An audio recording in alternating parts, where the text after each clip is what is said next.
Well, I'm Dave, and I don't know what the format is. Yeah, give us a little bit about what you do. What I do? Well, I'll tell you a little bit about what I've been doing over my years. I've been working in the field for 41 years, over 41 years. I started out as a caseworker back in Michigan, from Flint. I got into the field actually as a welder first at General Motors.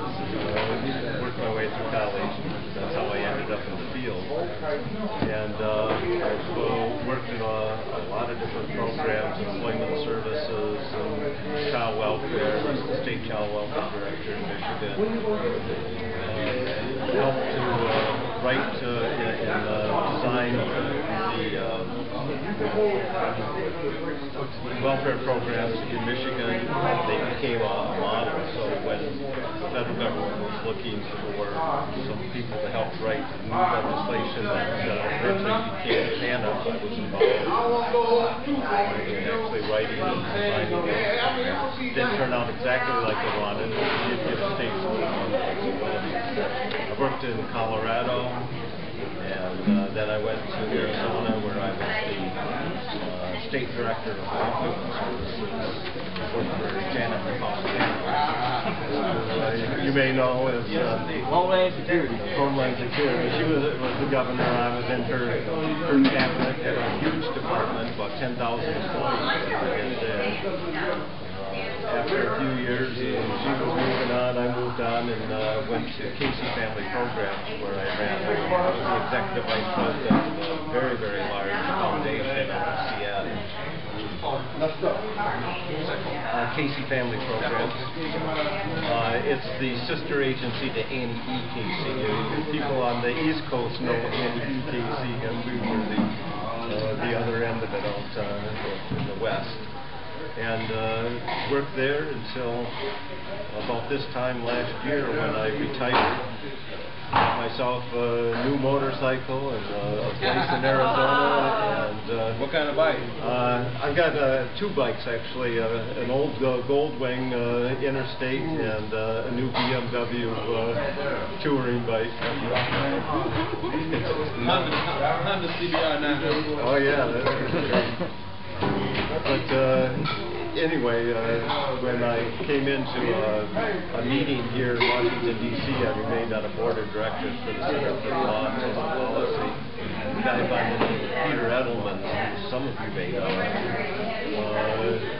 heard that I was retired and assured me that I wasn't, because he was the chair of the Mayor's Transition Committee, the one that was recruiting people for different positions.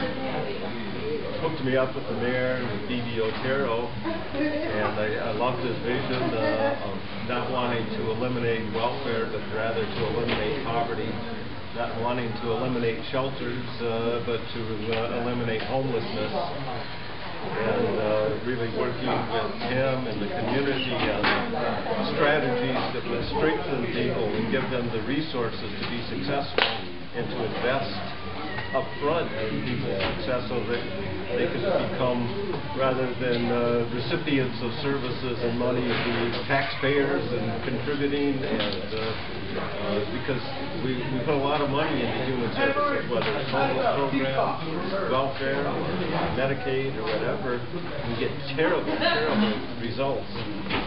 And so it's not a matter that we don't have enough money to eliminate homelessness and to eliminate poverty. It's a matter that we're just not investing in your success and in people being able to move forward with their own economic security. So if we can change the investment strategies and invest in what you really need to move on and to be successful, then everybody gains. Certainly, if that's what you want, I know it is. If it isn't, you tell me, but I'd be amazed.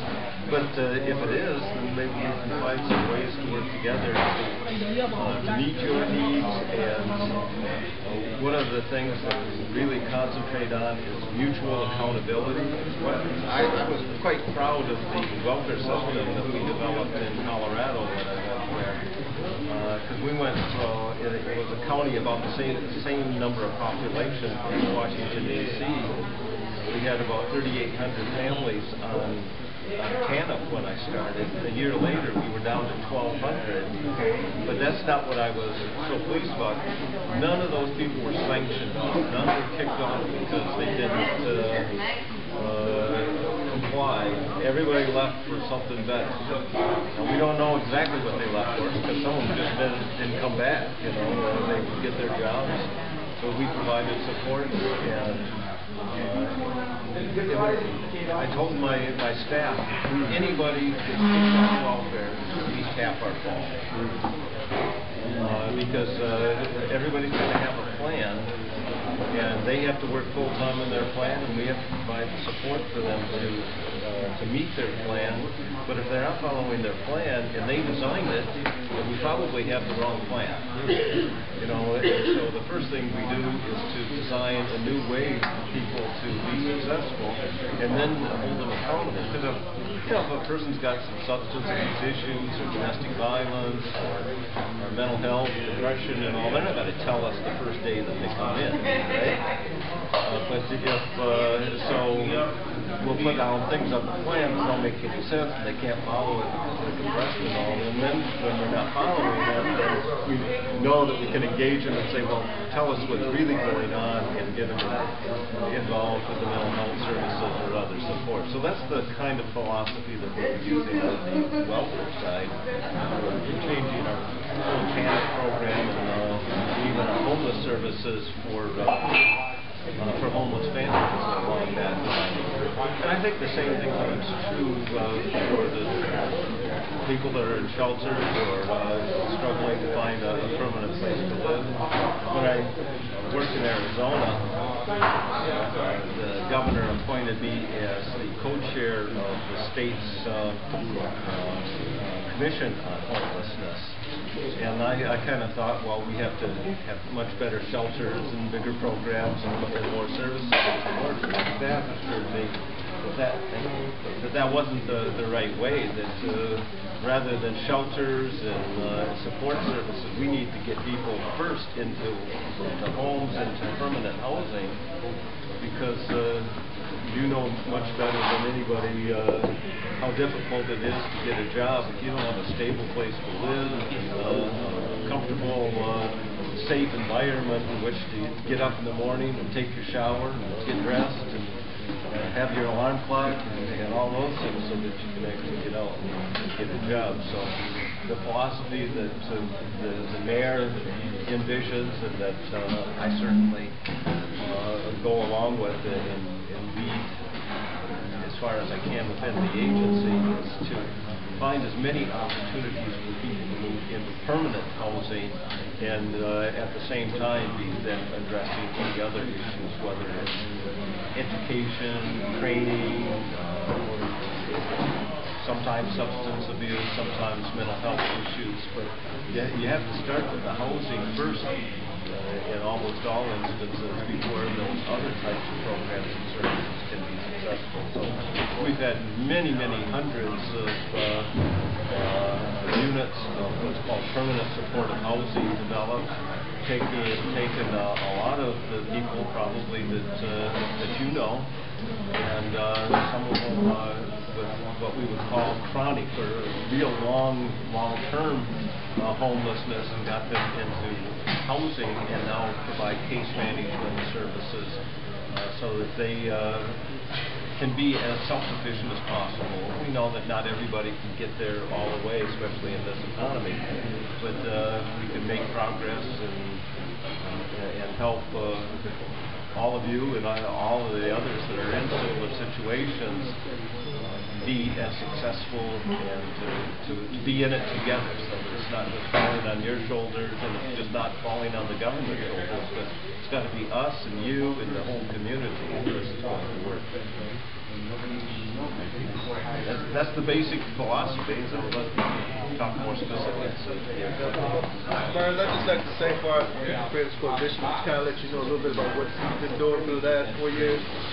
we've been kind of engaged in the advocacy work, trying to give individuals a voice.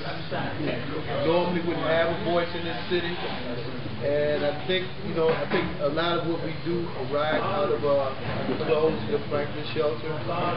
So that's kind of like what we came together under. And in the last 4 years, I think as our members, going around the city and engaging and doing advocacy work and outreach work, I think we have come up with what we feel as though what the city needs to do to move people's lives forward.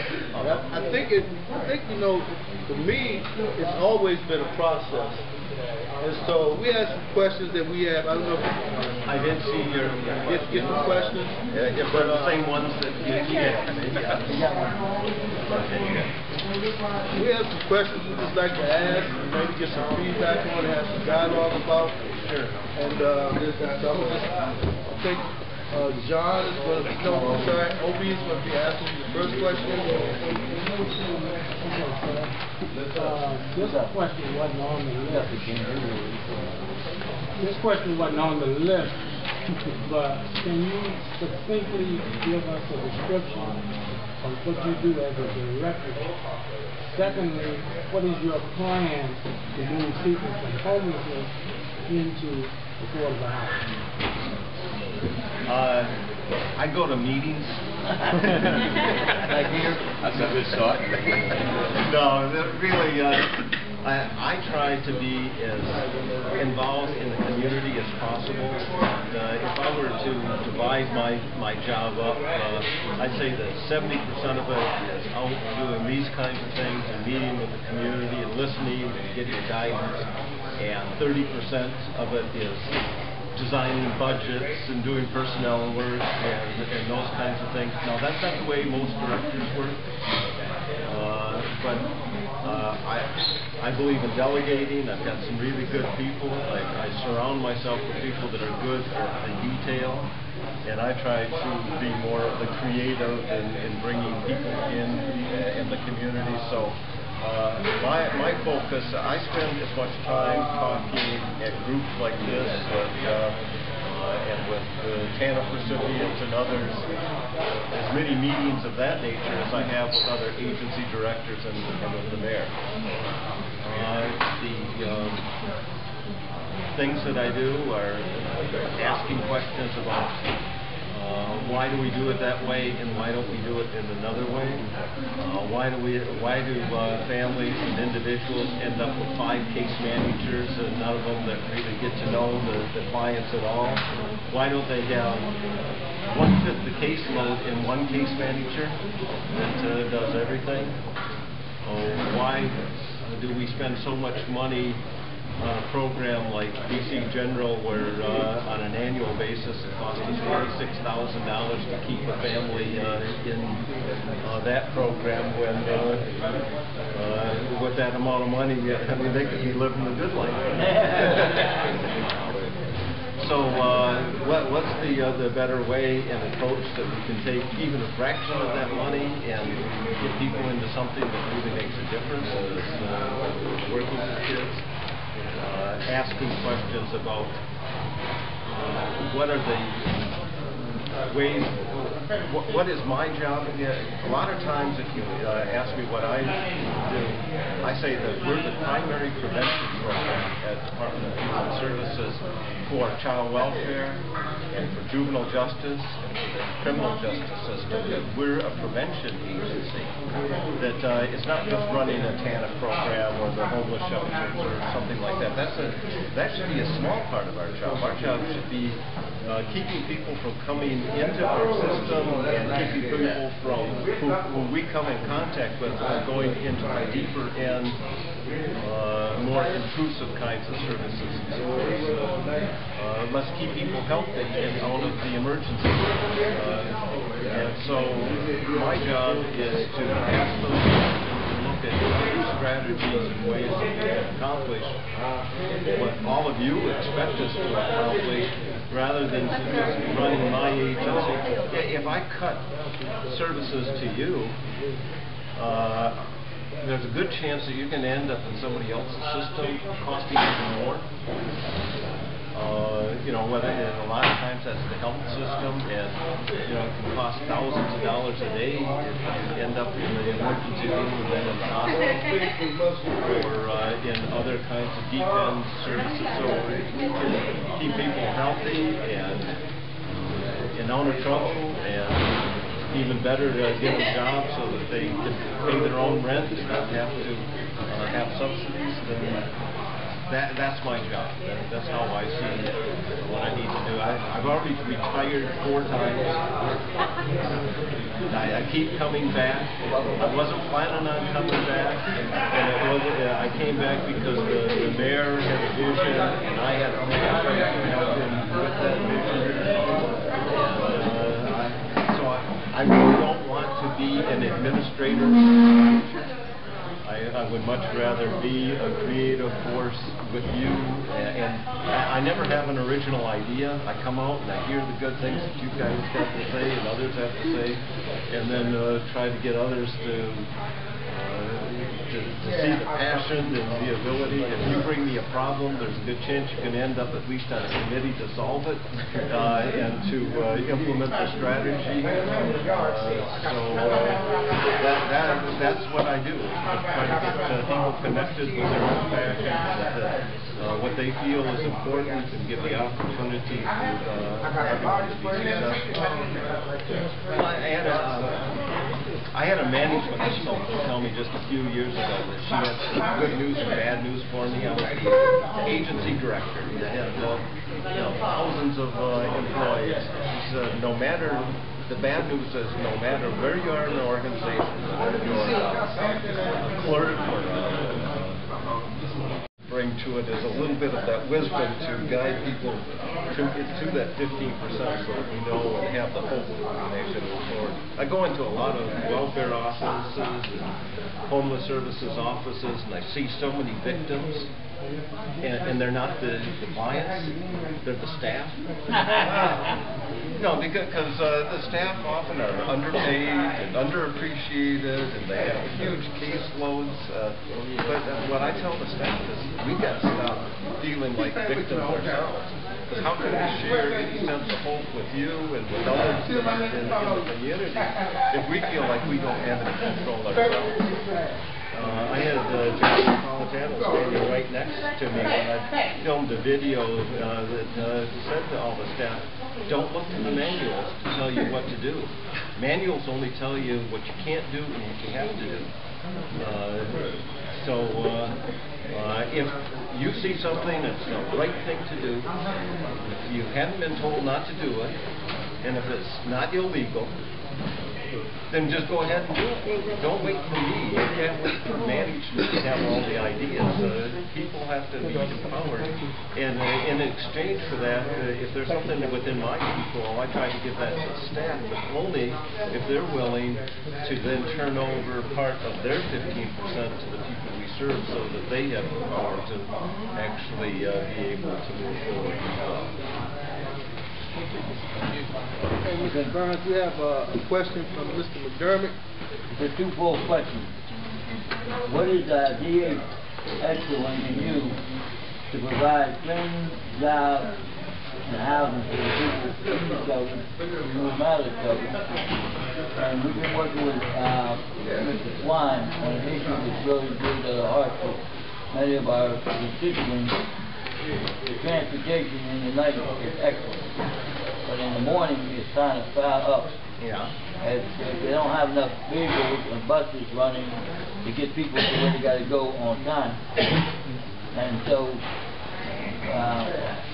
we went over to DHS, talked to some of the people over there, and they were very gracious, and they our president and moved this up and put it in Swine's lap. And Swine called me on Friday. Again, he told me to call me back on Monday. And he told us that we're having a hard time trying to find 2 buses. And he's working with different other agencies in the city to try to get a bus. too much support, and we appreciate that, because most people say, we ain't got them, we ain't got them. So your staff is doing an excellent job under your leadership. So back to the original question, if you can answer, is there going to be a system put in the shelter where people can fill out a sheet and say, this is what I need? Hire a certain number of district residents, and so that's important, because it's not that there aren't enough jobs within the district. We have thousands and thousands of jobs in the district, but they're hiring people from Maryland and Virginia and all other places. And the reason they're doing that is because we haven't done a good enough job of building up the skills and the abilities for the people that we have to move in. Now, a person that hasn't worked for a while and doesn't have much education is not likely to go out and get that new analyst position for the Pentagon, you know. But we have to look at it. So maybe somebody can move up to that and vacate another job, and we move somebody that's been getting some experience into the other, and eventually get it down so that we have some more entry level. One of the things as an employment council I learned was that we could send up all sorts of people to certificate programs and training programs, and they'd still end up not be the ones to get a job because they don't have work experience, or they have other issues, maybe have been returning citizens or other difficulties. So sometimes the best thing to do is help people to get even into part-time jobs. I know that Street Sense gets some of that, and my good friend Gary here was the first person I met, I think, when I moved to Washington, D.C. We spent, I don't know, maybe an hour on the street talking about what he does and what the programs are. But it gave me a sense that there is hope and there's opportunity. We have to develop more of that and then help people get the resume, the skills, use more. We're getting some better partnerships with the DC Community College approach, get some areas going there. I interjected myself a lot into the school systems, trying to really beef up their approaches to adult education, including adult literacy. We have to have a better partnership with our returning citizens office to overcome the barriers. Just because a person made a few mistakes when they were young shouldn't preclude them from being able to move forward and have a good life. I mean, it shouldn't be a life sentence for breaking into a home when you're a kid, you know.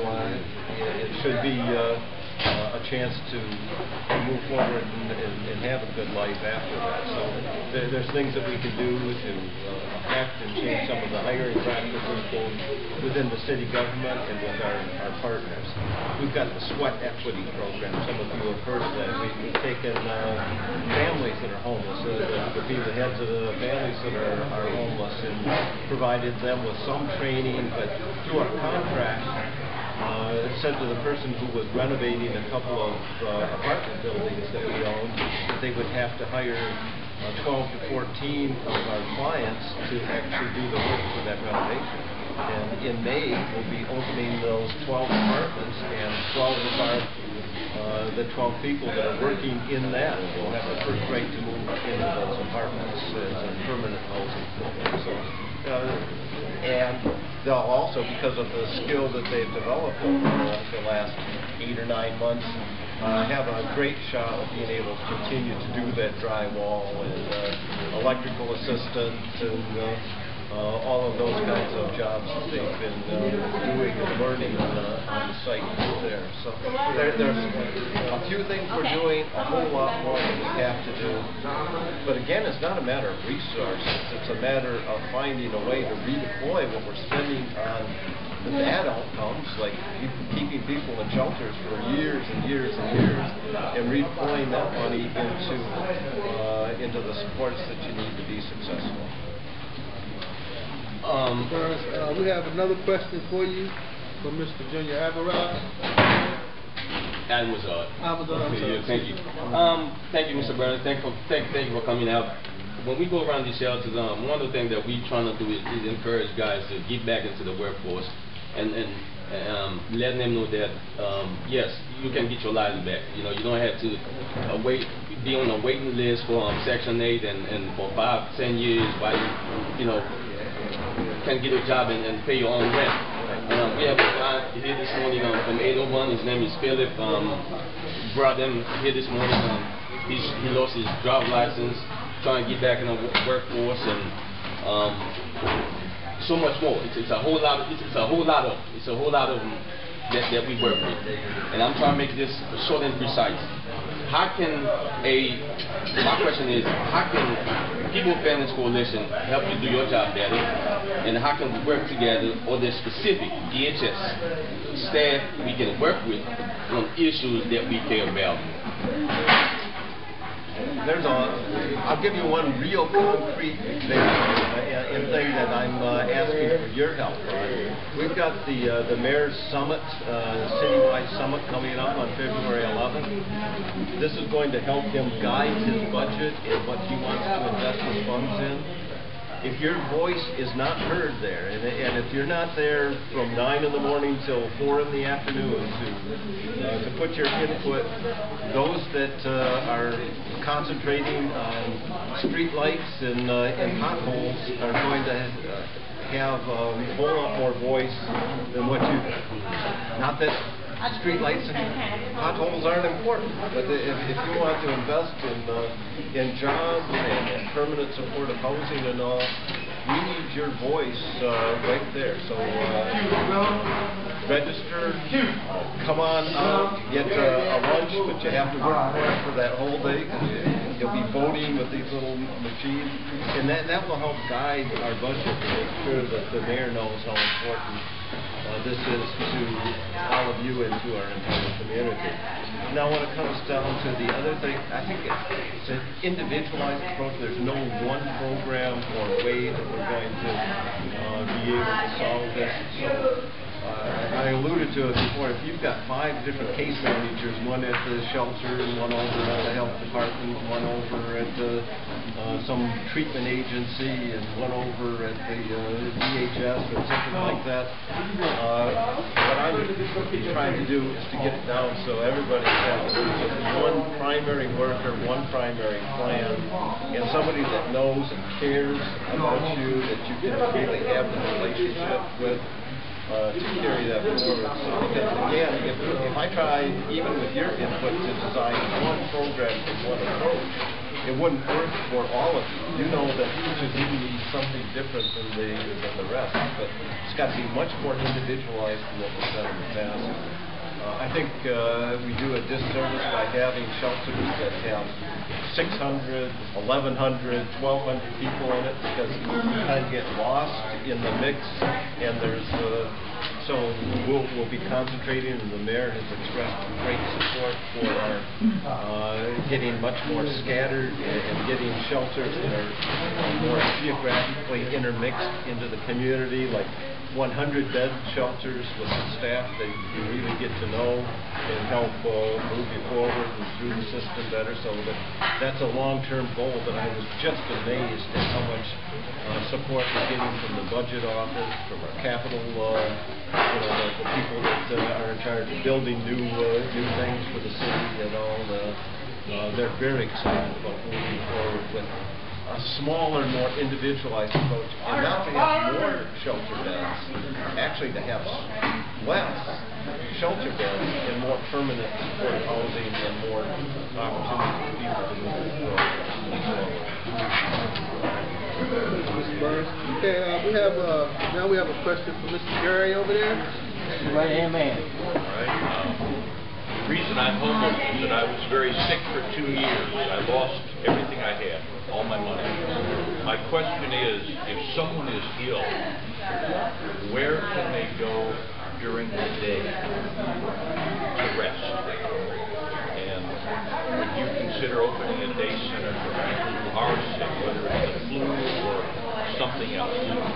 You know, I need more information, because I know that we have what we loosely call infirmaries at a lot of the shelters, that people can stay during the day if they are sick. And this is the first I've heard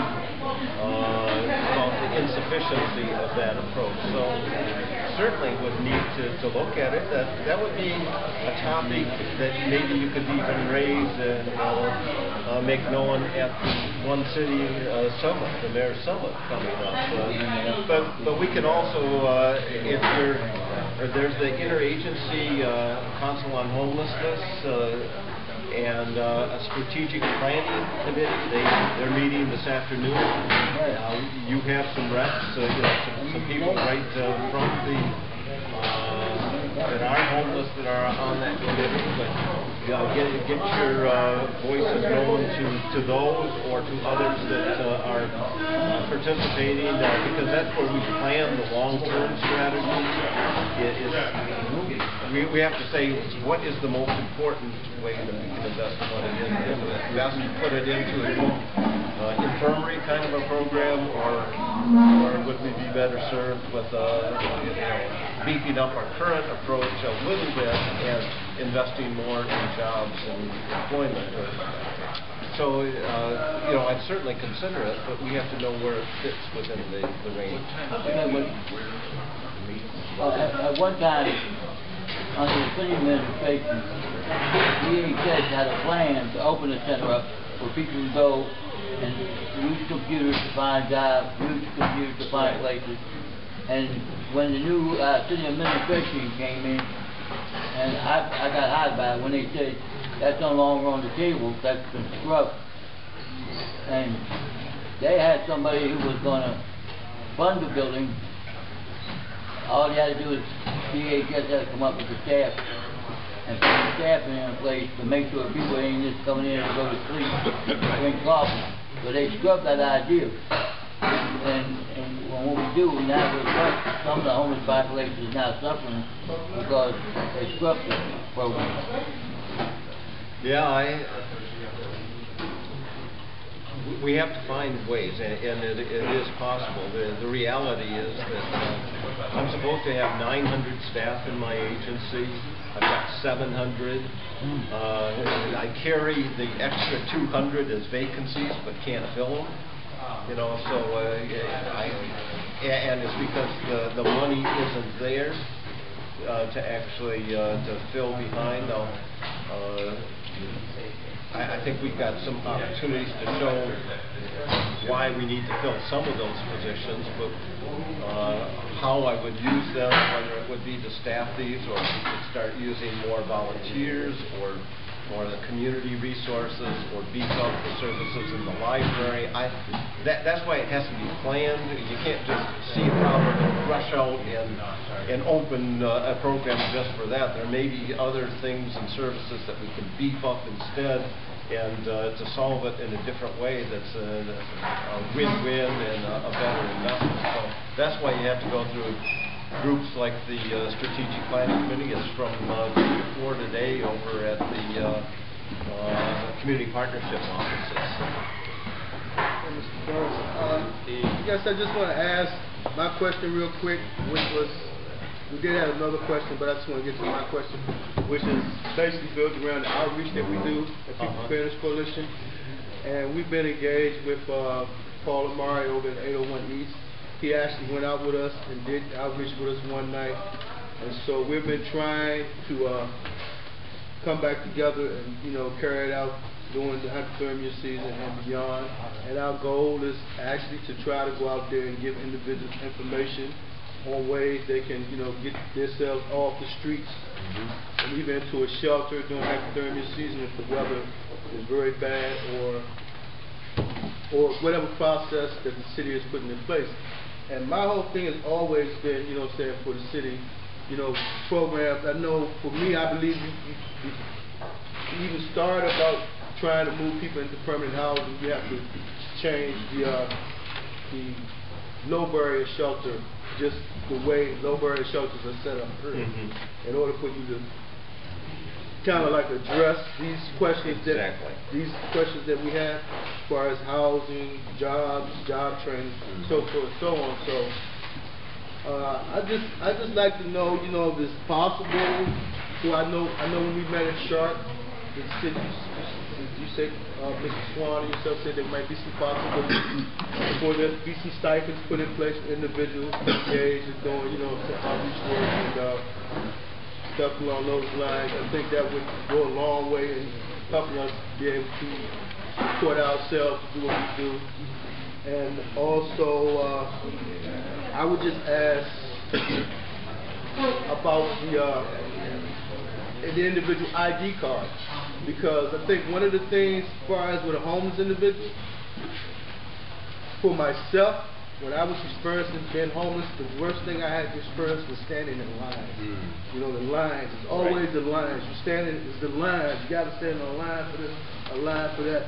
And so that's one of the things, when you come to Miriam's Kitchen, you're able to come in and sit down. It's not necessarily a line, you know what I'm saying? It's one of the places in the city where individuals can come, and it's not necessarily a line. And I think that's one of the hardest things that homeless individuals have to deal with, is the lines you have to deal with. So I know there was talk about giving individuals a card, and I know they were supposed to, Adams was supposed to be the test place. So my question would be, what's the process? Is that moving forward? Are they planning on moving forward with that? And also, as far as the permanent supported housing, what is the process that's being put in place and what's going to be offered to individuals, and how are we going to move that process forward? And how is the individual going to start to actually get into this process? As far as the jobs and the housing,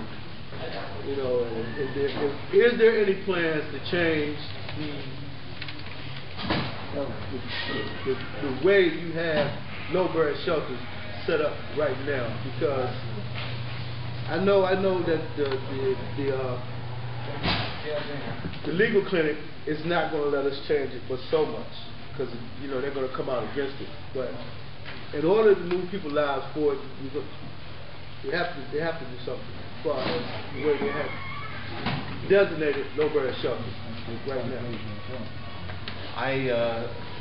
I'll try to answer all of them. As far as the outreach and the contracts and all, when I met with Vivi Otero, who's the deputy mayor for Health and Human Services, she came out of the private nonprofit world, and we agreed that our contracting process about being able to involve community-based organizations is very difficult.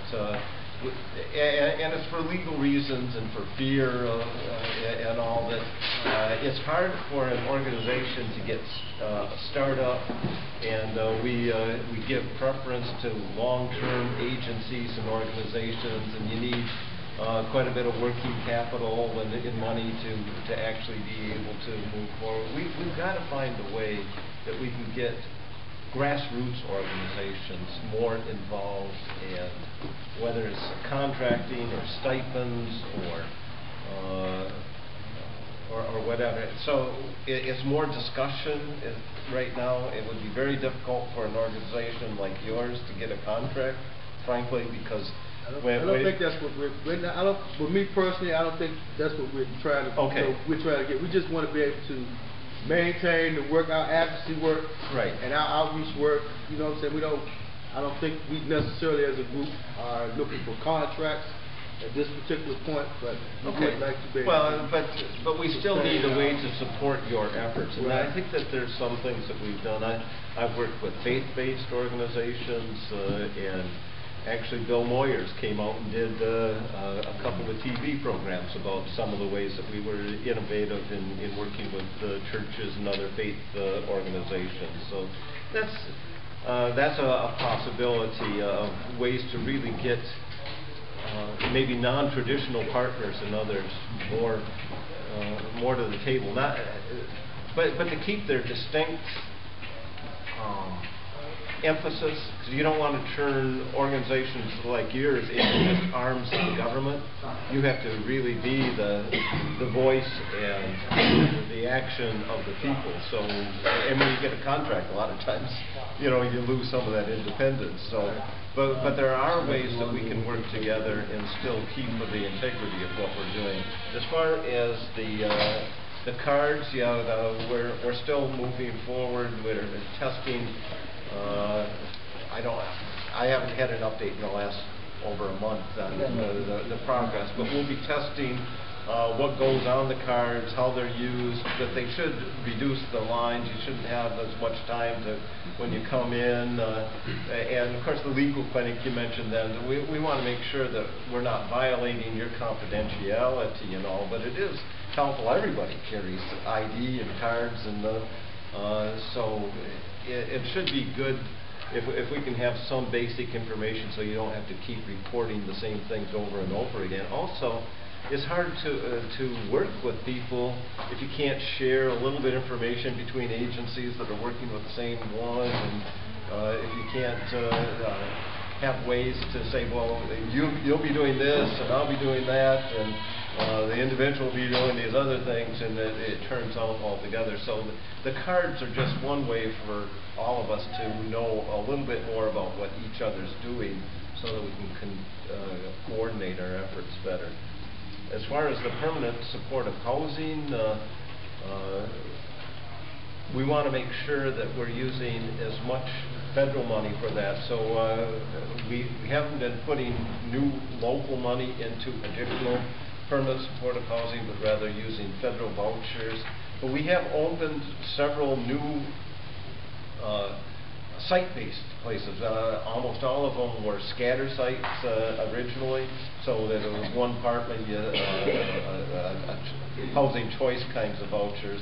A lot of what we've done before is renovating city-owned buildings and turning them into more permanent supportive housing for larger numbers of people. Not huge, like 12, 14s. I think the biggest one I've seen is about 30 people. But and we're going to have 2 new permanent supportive housing sites that will put a new bid on the street for the replacement of La Casa. Will be coming out in May.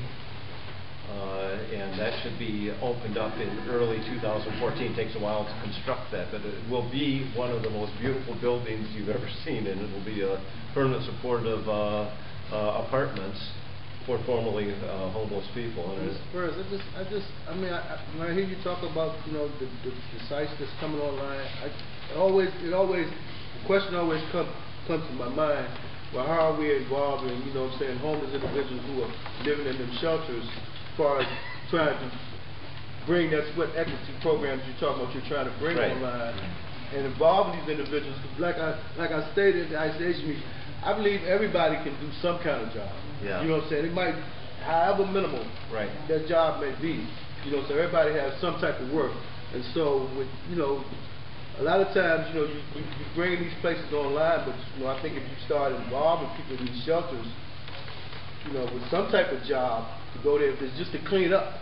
I fully agree, and so does the mayor, and so we'll be looking at adding into those contracts more of that sweat equity kind of an approach. Now, we wouldn't be able to guarantee that they would be able to move into, because sometimes it'll be a women's shelter, and we'll still need to hire some guys for it, or sometimes it'll be a family shelter, and they won't have kids. So, but we can still put into the contracts that they have to hire homeless or formerly homeless people as at least a certain percentage of the labor force that's doing maybe like a job training program. That's like a job training program. Somebody goes in, they might work with a carpenter and learn how to be a carpenter. Exactly, and that's what we've done with our sweat equity program. So that I know we're running a little over. Okay. So is it all right if we do another, I think with 5 minutes? Okay. Can we ask him about La Casa? That's a very significant project, and I think people should know as much about that and maybe be involved in the groundbreaking and the ribbon cutting on it. Well, this is really, really exciting. We got $10 million from the federal government for fiscal year 2011. And so we've been working on designing it, and I saw the schematics and the actual pictures of the buildings, and you just wouldn't believe that this building is an apartment building for formerly homeless people. very, very well designed. It's over here on, is it Girard? In that vicinity over there. It's right at the same location where we had those old trailers. It'll be for 45 single men, individuals, permanent supportive housing, some with mental health involvement, some veterans, and like I say, it'll be opening up in what we're thinking is around January of 2014. And when do you anticipate the groundbreaking will go? We expect the groundbreaking will be later, very late this year. The plans in all will be going to the city council in July for their final approval to hire the contractor, and then once that happens and we'll have all the approvals, they should be able to actually be breaking the ground in Are you going to be partaking in that part of when the city council makes the decision to put your input in about hiring, getting formerly homeless and homeless people hired? That's as we design that contract, I'll be pushing to have as much of that language in there as possible. Thank you, Mr. Berns. Thank you so much for coming out today, Mr. Berns. Okay. Well, let me just say there's another project too. The other one is on North Capitol, and that's gosh, I'm thinking about 60. I can't remember the exact number, but it'll be exclusively for homeless veterans. Okay. It'll be part of a much there's a total of 100. No, it's for 40 homeless veterans, but there'll be 105 units, and so a lot of private money going in there too, and it'll be a mix between the permanent supportive housing and then some affordable housing, so that but it'll all be designed around meeting the needs of lower income people. Thank you for coming, and we will see you at the summit. Yes. We've got one gentleman over there. Ask one quick question as we're going out the door. Okay. Thank you, Mr. Berns, for this opportunity to meet with you and understand your vision for moving people from homelessness to home dwelling. I'd like to know, to what extent are you looking at people with disabilities, total disabilities, and permanent disabilities? What can you do to help them get into? And actually, they have been very high on our list of those with disabilities that are homeless, have been very high on our priority list already, and we've moved many of those into permanent supportive housing already. And they will continue to be a focus for our programs, and we'll be expanding more into those that have less disabilities as well. Thank you. Thank you very much. Thank you so much.